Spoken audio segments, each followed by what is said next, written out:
Two British tourists are attacked by a stranger in the Australian outback.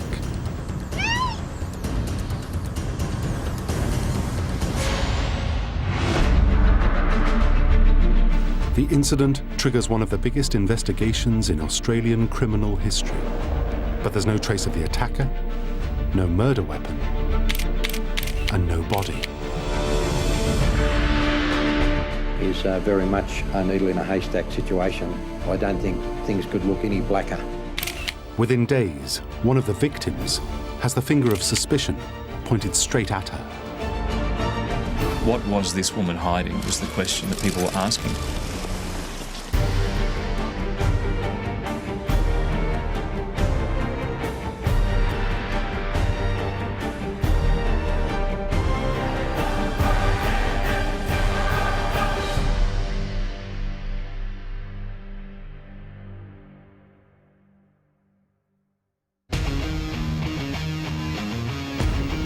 Sydney, Australia, January 2001. Home to iconic architecture and a vibrant social scene, the city has recently hosted the Olympic Games. Two British backpackers, 28-year-old Peter Falconio and 27-year-old Joanne Leese, have been together for 5 years. They're enjoying the last leg of a round-the-world trip and make Sydney their temporary home. Joanne got a job at a city bookstore called Dimmock's. Peter ended up working for a firm that installed furniture into offices, and every day after work Peter would meet Joanne at the bookstore and they would go and have a drink with friends just around the corner. And certainly it really got into the culture that was living in Australia.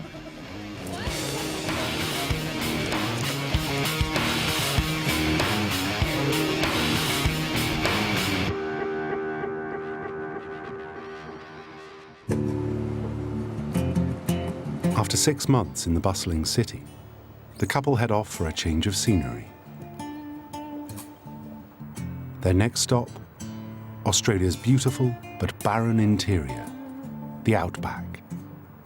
Travelling in the Outback does have its inherent dangers because it is so isolated. If your vehicle breaks down and you are stuck in searing heat, it can be a very serious situation indeed, let alone the fact that there is no contact with anybody else. So if indeed you do come across perhaps some unsavoury characters, you have no opportunity of assistance unless there is other passing traffic. That's very rare in that part of Australia. On the afternoon of the 14th of July 2001, the couple leaves Alice Springs, a frontier town in the heart of the Outback. They left Alice Springs, travelled north, stopped at a place called Tea Tree to admire the sunset, and by Joanne's own account they stopped, had a few drags on a joint and then continued on.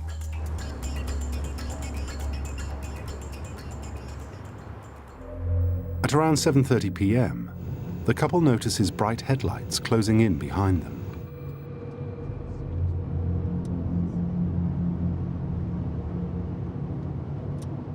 Peter slows to let the vehicle overtake them, but it stays on his tail. Later, Joanne recalls what happened next. Peter and I assumed from his gestures that there was a mechanical fault, possibly with our exhaust, and we'd experienced that throughout our travels, so we thought, yeah, okay. And we didn't want to break down in the middle of nowhere. Joanne gave a detailed account of the incident to police. The driver signalled to Peter, the driver of the car at the time, to pull over, which they did. There was some discussion about whether the safety of that.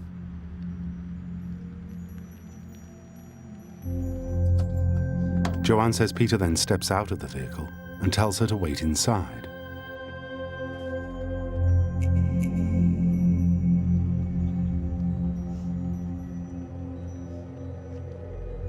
Pete was saying, oh, cheers mate, thanks for stopping. Oh, you've seen sparks come out of our exhaust. He also asked me to rev the engine, which I did. Then I heard a loud bang, which I thought was the vehicle backfiring. Joanne turns for the door, and suddenly finds the stranger standing right beside the driver's window with a gun. I just couldn't believe that this was happening and feared for my life. I was terrified. Joanne remembers the man telling her to lean forward and securing her hands behind her back with cable ties.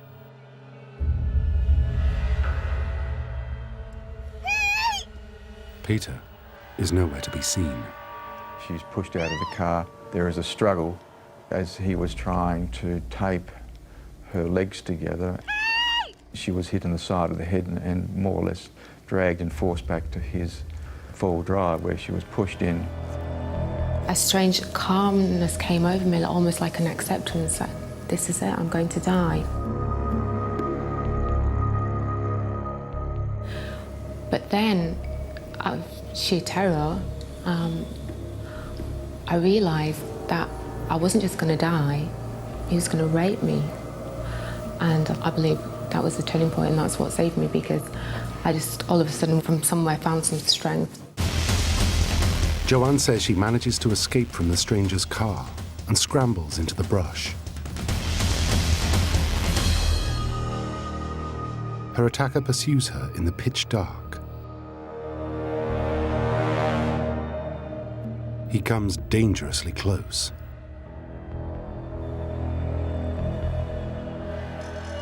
But isn't able to find her. Eventually, he gives up.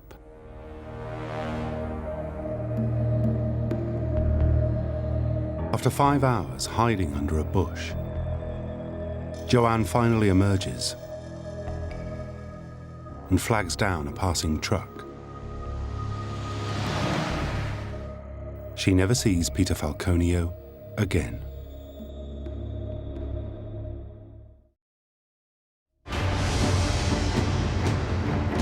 Joanne's account to police sparks one of the biggest manhunts in Australian history.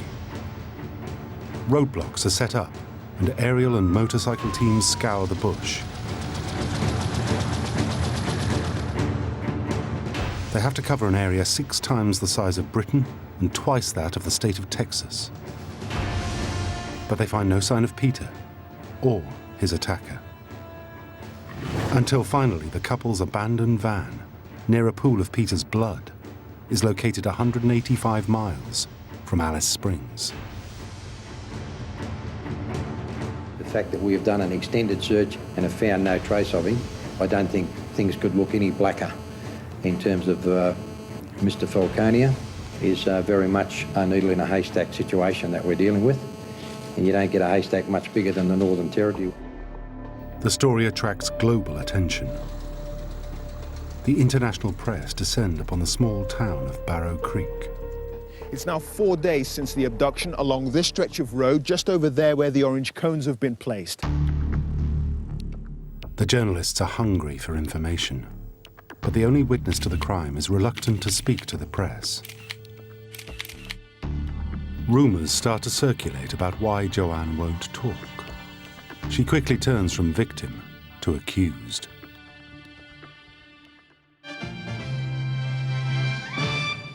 To some, her story seemed almost too incredible to be true.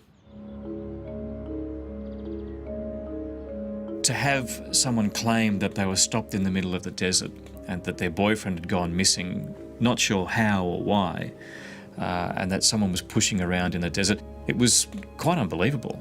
It just seemed to be like such a rare occurrence for something like that to happen. Then, 11 days after the attack, Joanne Lees finally breaks her silence. Accompanied by one of Peter's brothers, she agrees to speak to the media.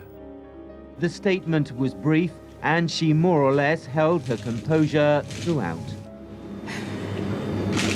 I am feeling positive and strong and believe it's only a matter of time now before the man responsible for what has happened to Pete and myself is caught.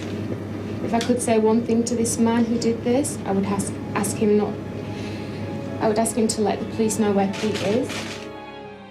She's defensive about the media speculation of her story. I've got a problem with all press that distort the truth and doubt my story. Anyone that's spoken to me or has been in contact with me, no one doubts me. It's only media that questioned my story. But her appearance fails to quell suspicions. It suggested that she doesn't look like a woman who's just been through a terrifying ordeal. We don't have this sort of crime happen in Australia so much. There's a great camaraderie in the outback of Australia. Communities know each other, and for that reason, it seemed to be so unusual. Ultimately, Joanne's stoic nature and reluctance to actually open up during those media conferences then, I guess, put fuel to the fire, unfortunately. What was this woman hiding was the question that people were asking.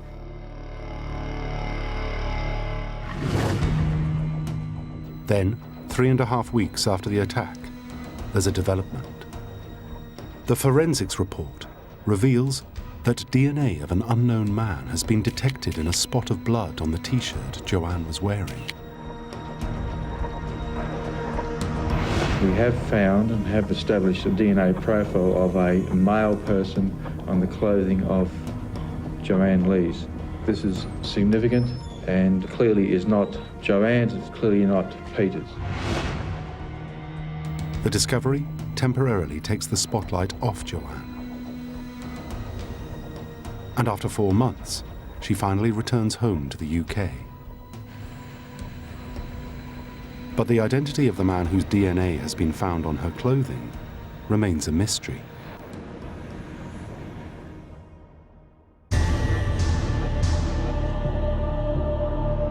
It's another year before the investigation takes a step forward. In August 2002, an itinerant drug runner is picked up by police in South Australia in connection with an alleged abduction and rape. What became of interest to us was the equipment that he had with him, the ties. The fact is that the victims were tied up with the cable ties and such, that he was armed at the time, and a few other things. He was driving the four-wheel drive. When the suspect's DNA is analysed, it's a match to the blood on Joanne's T-shirt. The focus of the task force will remain surrounding this person currently held in custody, and we'll be seeking to swear out a warrant for the arrest of this person for the murder of Peter Falconio. Despite not having a body or a murder weapon, police consider the DNA match compelling evidence. And Bradley John Murdoch is charged with the murder of Peter Falconio on the 14th of November, 2003.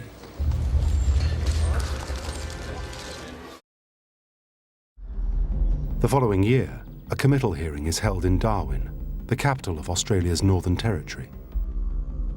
It will determine if there's a sufficient case to go to trial. Murdoch has already been found not guilty of the unrelated rape and abduction in South Australia. Joanne Lees returns to the country for the committal and must endure the public airing of the most intimate details of her personal life.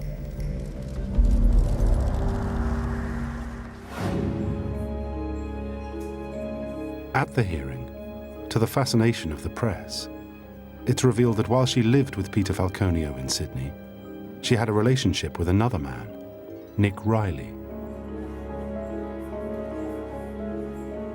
The latest revelations revolve around her behaviour at the time these pictures were taken shortly after the attack. With police searching for her missing boyfriend, Peter Falconio, she was carrying on email correspondence with another man called Nick. It took the media very much by surprise, and it was immediately a topic of monumental interest. The business with Nick Riley was almost the smoking gun, I guess, as far as the UK media were concerned. Yes, she did have an affair with this person, and she did have some other guy on the side, and she had sent emails after Peter Falconio had disappeared to Nick about catching up in Berlin when she got back, which kind of seemed somewhat inappropriate. The personal revelations only fan the flames of suspicion which still hang over Joanne. But police dismiss her affair with Nick as irrelevant, and it's decided the case will go to trial. On October the 17th, 2005, Peter's family arrived from the UK. The eyes of the world are focused on Joanne and how she will conduct herself at the trial of her boyfriend's alleged killer. When she appears, she's a transformed woman.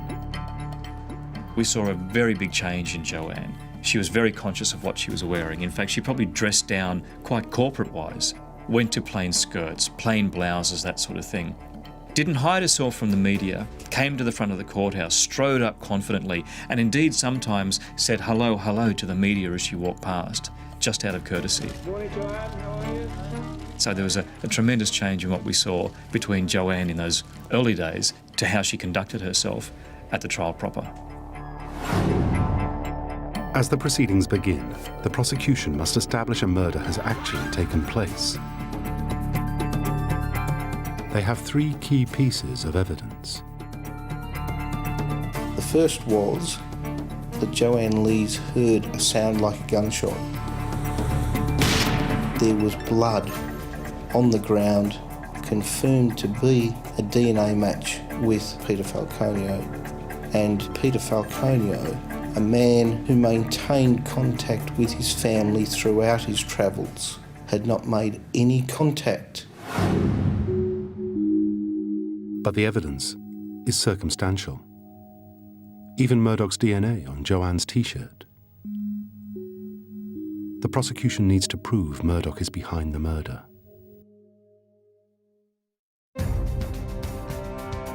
They present further evidence. Closed-circuit video from a gas station in Alice Springs at around midnight on the night of the attack. They claim it places Murdoch in the right place at the right time. Apart from the DNA, and in particular the spot of DNA on the back of Joanne Lee's T-shirt, the other principal focus of the prosecution case was the CCTV at the truck stop. Joanne Lees came to describe a man, and the photo fit description of him turned out to be a fair likeness of the man who was evident in the service station footage.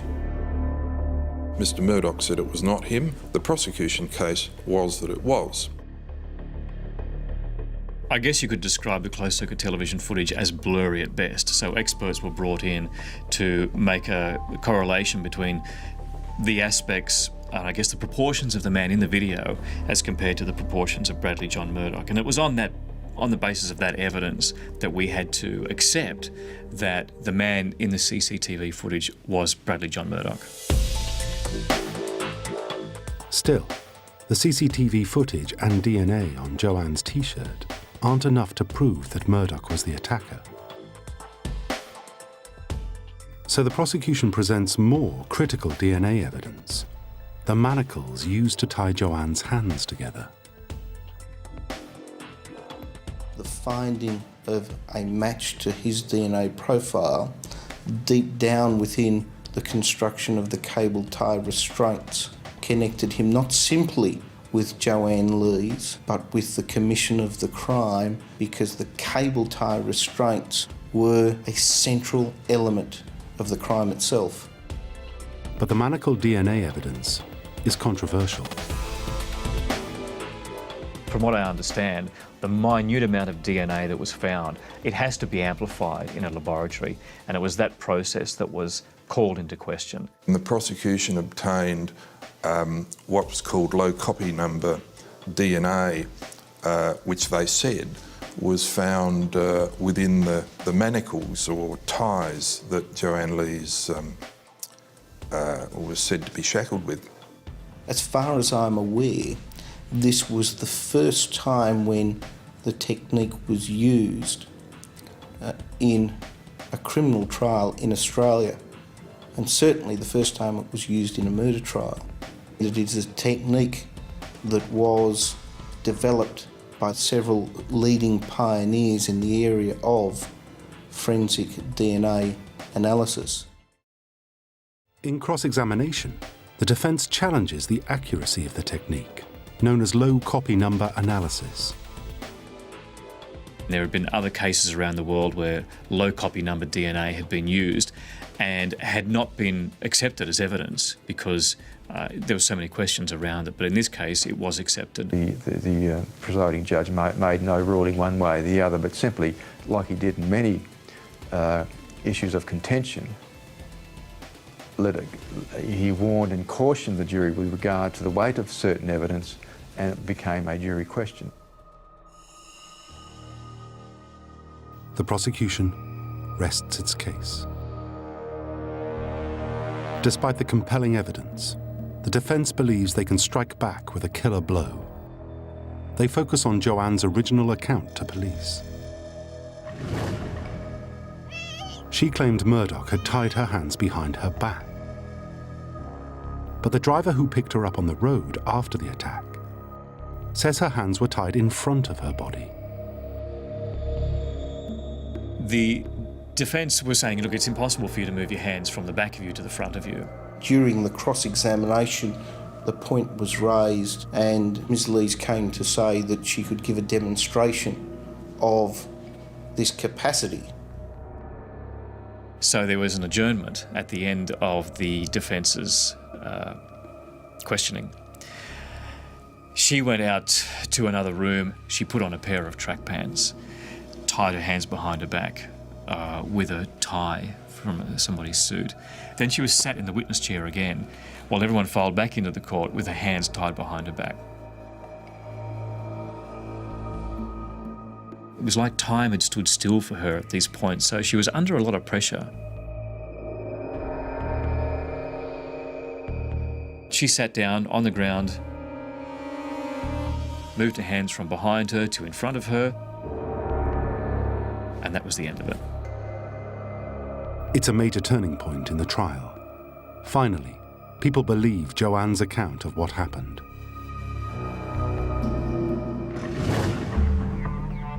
On the 37th day of the trial at 12:50 p.m, the jury leave the court to consider their verdict. Joanne waits with the Falconio family.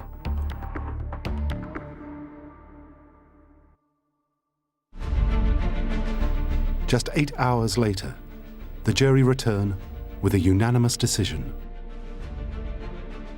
It's the end of a 5-year journey for Joanne. It was guilty after guilty after guilty after guilty. So I can only imagine the emotion that she felt at the time, a total vindication of all the people that had ever doubted her. Bradley John Murdoch is sentenced to life in prison. It's over, I can get on with my life. He's never going to be able to hurt anyone else again. He consumed my thoughts and my life for 5 years. I'm not letting him take any more of that.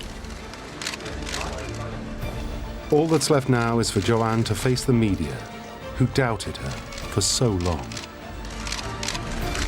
The strongest thing, I think, was the fact that she addressed the media afterwards. The media had come together on the steps of the courthouse, and the Falconio family came forward. Joanne made a statement. I think Peter's brother wanted to speak first, but Joanne interrupted him and said, "No, I want to speak first." And she made a statement. Today marks the conclusion of an intense period of distress for myself and the Falconio family. This will enable us to take another step in the grieving process for Pete. We would now request you all allow us some space and privacy to do this.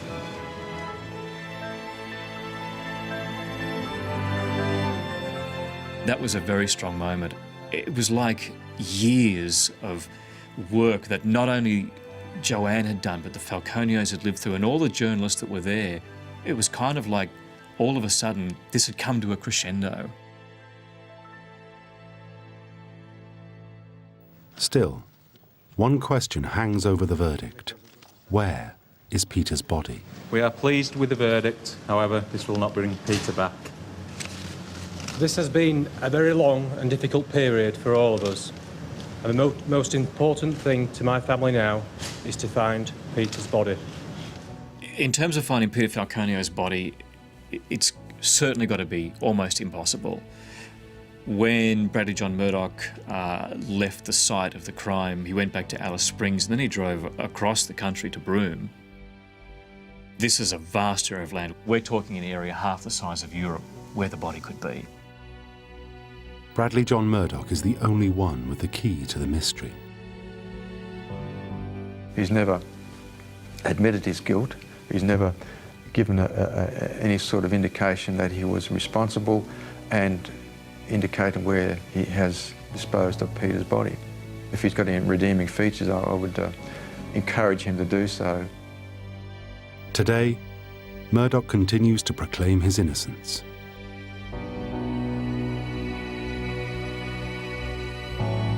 And Peter Falconio's body has never been found.